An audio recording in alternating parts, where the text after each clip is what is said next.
바울은 로마서 1장에서 11장까지 복음에 대해서 가르쳐 주었습니다.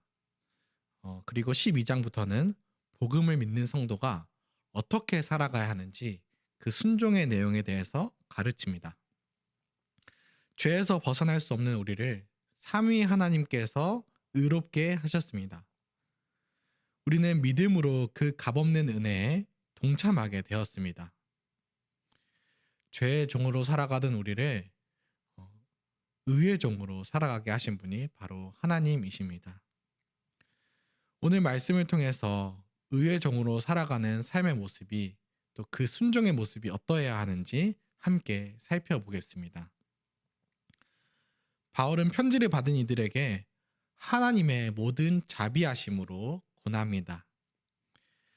하나님의 은혜를 먼저 입은 바울은 누군가를 업신여기지 않고 하나님의 자비하심으로 성도들에게 행해야 될 바에 대해서 권하고 있습니다.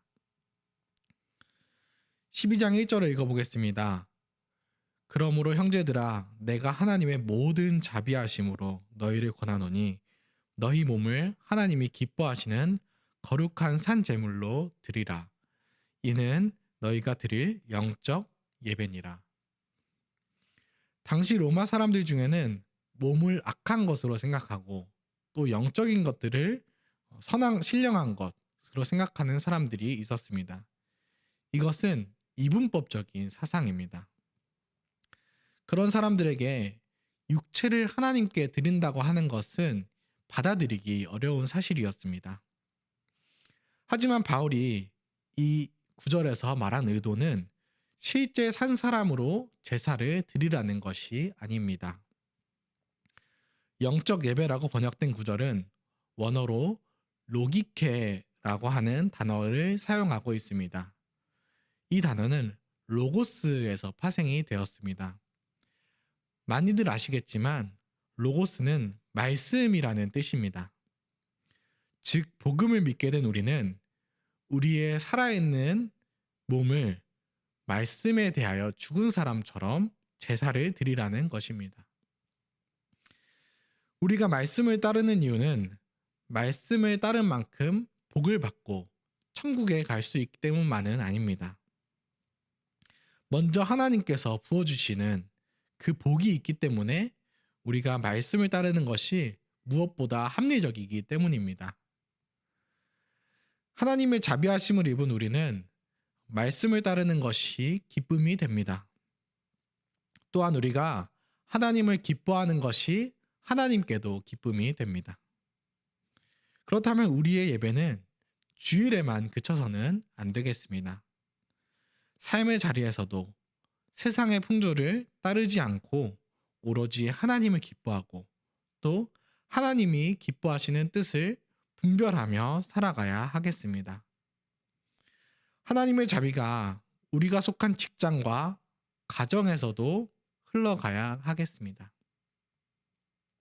이것은 단번에 되는 것이 아닙니다. 말씀을 통해 끊임없이 자신을 돌아보고 또 인내하고 연단해야 되겠습니다. 바울은 우리의 몸을 거룩한 산 제사로 드린다는 것을 크게 세 가지로 분류하고 있습니다. 우선 3절에서 8절까지는 교회 안에서 공적인 직분을 잘 감당해야 될 것을 가르칩니다. 바울은 같은 복음을 믿는 성도일지라도 각자의 믿음에는 분량이 있다고 가르칩니다. 하나님이 각자에게 주신 믿음의 분량이 다르다는 것은 성숙한 믿음이 있는 반면에 미성숙한 믿음이 있고 또 약한 믿음이 있는 반면에 강한 믿음도 있다고 하는 것을 알 수 있습니다. 하지만 하나님은 믿음이 크고 작은 것에 따라서 차등을 두는 것은 아닙니다. 오히려 주신 분량에 따라 다른 역할을 맡기십니다. 세상 풍조에서 실력이 없고 약한 사람은 선택되지 않습니다. 하지만 우리를 부르신 하나님은 우리의 약함과 실력 없음을 미리 아셨음에도 우리를 선택하셨습니다. 오직 그분의 전능하심으로 교회를 부르시고 계획도 세워 가십니다. 교회에 속한 우리는 모두가 다 다릅니다. 하나님은 누구 하나 똑같이 창조하시지 않으셨습니다. 각자가 고유한 성격을 가지고 살아갈 수 있도록 우리를 만드셨습니다. 각자의 상황이 다르고 성격이 달라서 인간적으로는 친해지기 어렵기도 합니다. 어쩌면 그것이 당연할 수도 있습니다. 하지만 우리는 예수님을 주로 고백하고 그리스도와 연합하게 되었습니다. 그렇기 때문에 우리 서로는 맞지 않을 수도 있지만 예수님께 속한 한 몸의 지체가 되었습니다. 그래서 우리는 하나가 되어서 서로의 역할을 하며 살아가게 됩니다. 그 다양한 기능에 대해서 6절에서 8절의 말씀으로 설명합니다. 하나님께서 주신 은사가 다르니 예언이면 믿음의 분수대로, 섬기는 일이면 섬기는 일로, 가르치는 자면 가르치는 일로, 위로하는 자면 위로하는 일로, 구제하는 자는 성실함으로, 다스리는 자는 부지런함으로, 긍휼을 베푸는 자는 즐거움으로 할 것이라고 합니다. 마치 오늘날 목사, 장로, 집사가 하는 일에 대해서 설명하는 것 같습니다. 교회는 주어진 직분에 그 역할에 맞게 말씀대로 자신에게 맡겨진 일을 행해야 합니다. 또한 맡겨진 직분이 없을지라도 자신의 믿음의 분량에 따라서 서로를 섬겨야 되겠습니다. 당시 로마 교회에는 오늘날처럼 명확하게 직분이 나누어져 있지 않을 수 있습니다. 하지만 자신의 믿음의 분량에 따라 교회를 섬기고 있었던 것입니다. 자신이 믿음의 분량 이상으로 할 필요도 없습니다.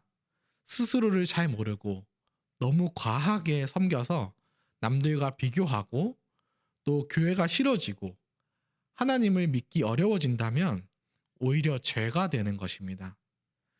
우리에게 주어진 분량대로 깨달은 말씀을 나누고 서로를 격려하고 또 사랑으로 권면하고 시간과 물질을 써서 서로를 위로합시다. 서로에게 마치 작은 목사, 작은 장로, 작은 집사가 되어 줍시다.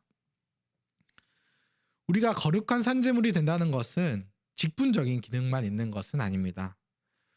9절부터 13절까지는 교회 내 개인적인 관계에 대해서 어떻게 행해야 하는지 가르쳐 주고 있습니다.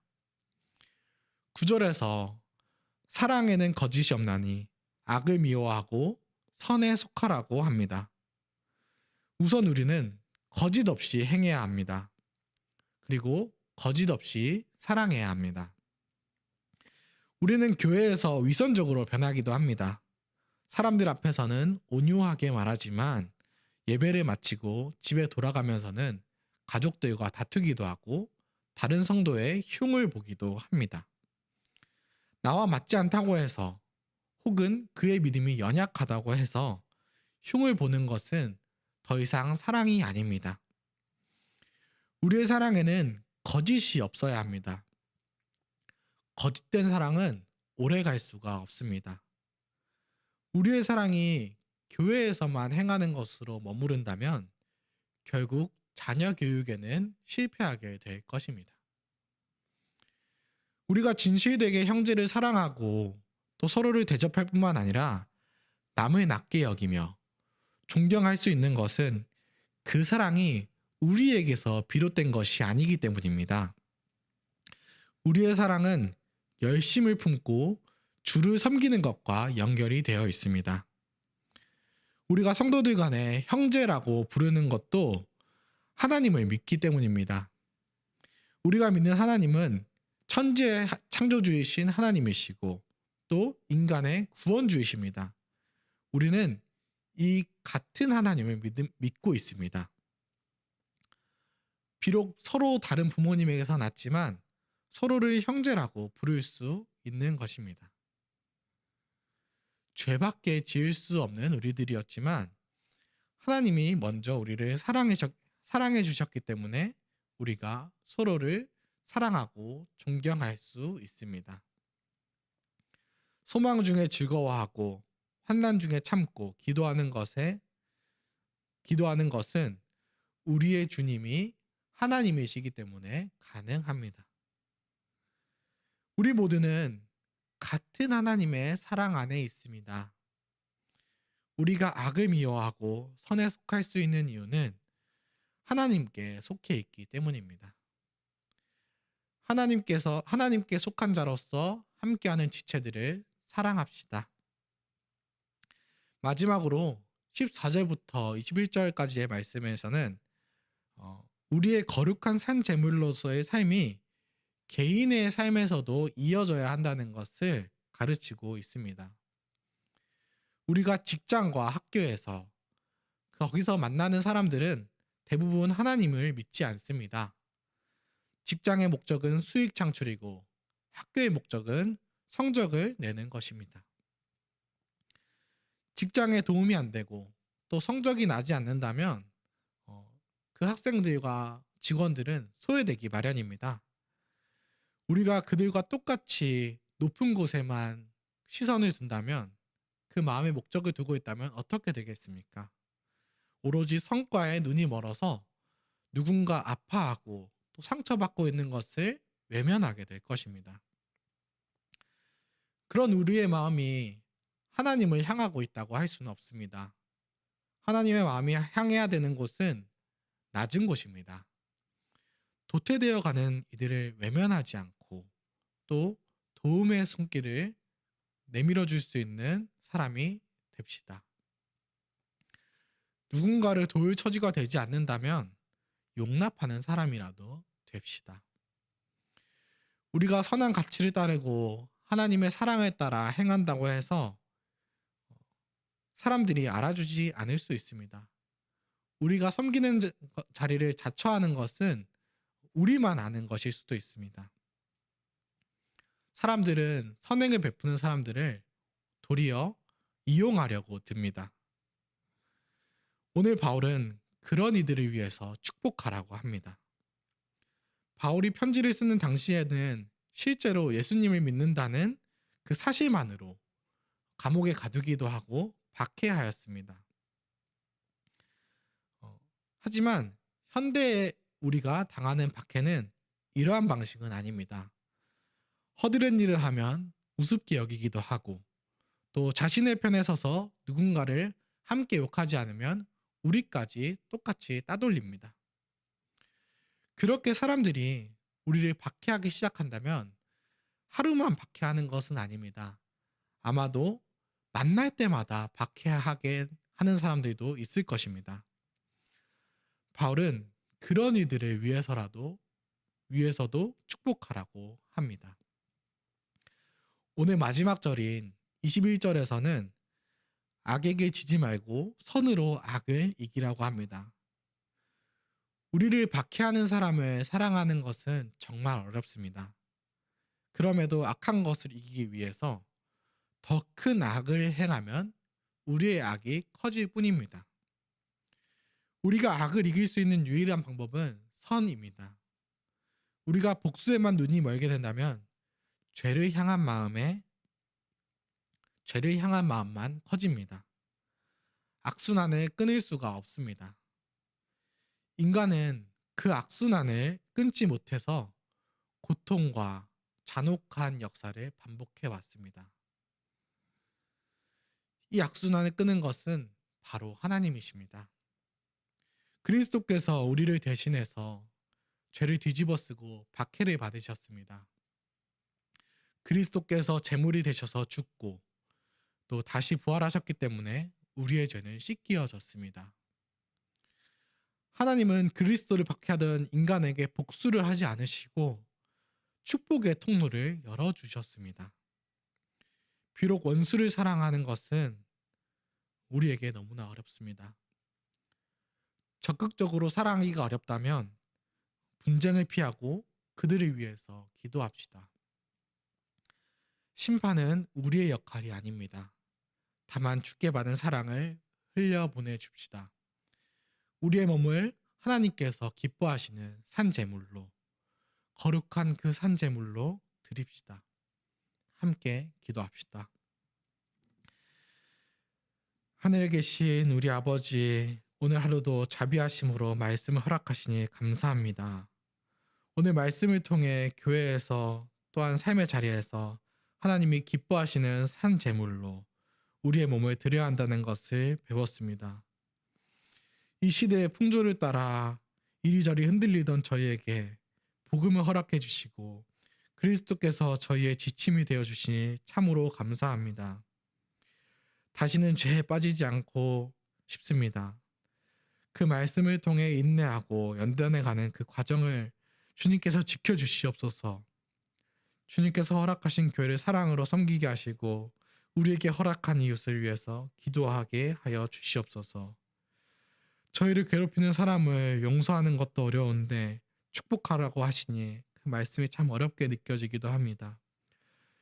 주님, 주께서 먼저 우리를 섬기신 것을 기억하게 하시고 그 은혜에 힘입어 더욱 사랑하게 하여 주시옵소서. 이 세상의 악을 끊을 수 있는 유일한 소망은 그리스도이시고 또 그리스도께 속한 저희들 뿐입니다. 선의 편에 서게 하신 주님의 은혜에 감사합니다. 가정에서 자녀를 양육하는 시간이 너무나 가지 않습니다. 너무나 같이 있습니다. 자녀를 돌보는 어머니들의 마음에 힘을 더하여 주시옵소서.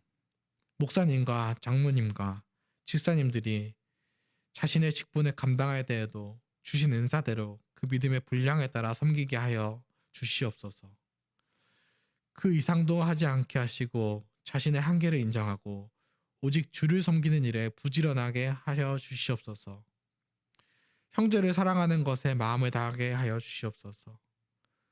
성도 간에 교제할 때에도 서로가 작은 목사, 작은 장로, 또 작은 집사가 되게 하여 주시옵소서.